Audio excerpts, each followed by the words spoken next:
গোলমরিচ আর নুন দিয়ে আমি এখানে মাশরুমগুলো ভেজে নিচ্ছি সাদা তেলে।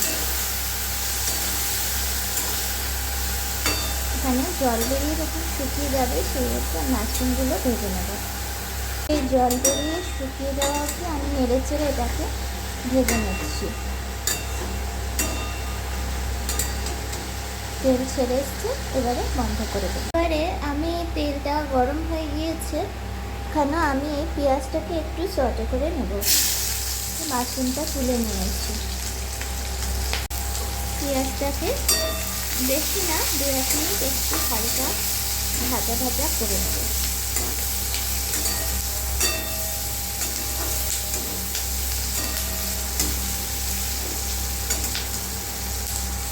মধ্যেই আবার আমি ক্যাপসিকামটাও অ্যাড করে একটু সটে করে নেব, তাতে একটু নরম হবে ক্যাপসিকামটা।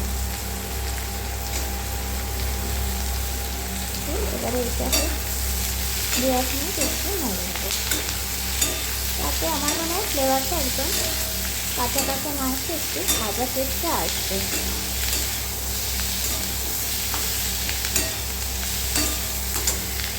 চাইলে তোমরা টমেটোটাও লাস্টে অ্যাড করে একটু সটে করে নিতে পারো।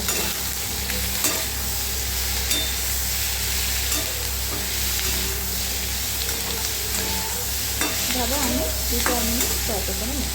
করতে করতে এটার মধ্যে আমি গোলমরিচের গুঁড়ো একটু অ্যাড করে দেবো, তাতে আর পরে দিতে হবে না।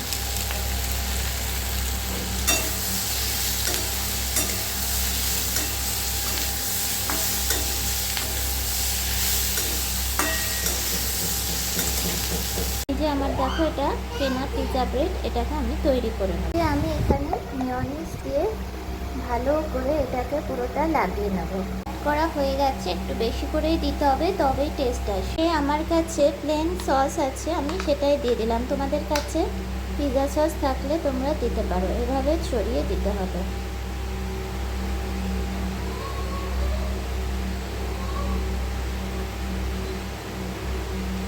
দিয়ে দিলে স্প্রেড। আমি এখানে দুটো অল্পই চিজ স্লাইস দিয়েছি, কারণ তোমরা বুঝতে পারবে যে আমি পরে দেবো। এরপরে এগুলোকে আমি চপিংগুলোকে সাজিয়ে দেবো, এভাবে ওপর দিয়ে সাজিয়ে দেবো।